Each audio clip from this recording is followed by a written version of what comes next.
13 বছরের অপেক্ষার আজ পূর্ণতা পেল। ভাগ্নিকে পিড়িতে তুলেই শুরু হয়ে গেল সব নিয়ম কানুন। 1 2 3 4 এভাবেই ঠিক 7 বার ঘোরানোর পর এলো শুভ দৃষ্টির পালা। মুখ থেকে পান পাতা সরাতেই বর কনে দুজনেই একদম লজ্জায় লাল। কিন্তু আসল মজা তো শুরু হলো এবারে। একদিকে ভাগ্নির মামারা মানে আমরা, অন্যদিকে বরের বন্ধুরা। দেখি আজ কে কাকে বেশি উপরে তুলতে পারে।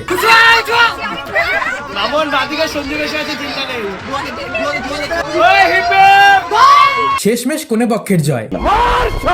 এবার মালা বদলের পালা। আর ঠিক তখনই বরের এক বন্ধু বলে উঠলো, ভারত মাতা কি, ভারত মাতা কি, ভারত মাতা কি, নমঃ পার্বতী পদে। বেটা বেয়াদবি কিন্তু বেশি হয়ে যেতেছে। দেন আমার লাইফের প্রথম একটা নিয়ম দেখলাম এভাবে আঙুলের মাঝখানে ফুল নিয়ে সেগুলো ঝরানো। আর অবশেষে ফাইনালি এবার এলো সেই মুহূর্ত যার জন্য 13টা বছর দুজনে অপেক্ষা করেছে। সবকিছু বদলে গেছে।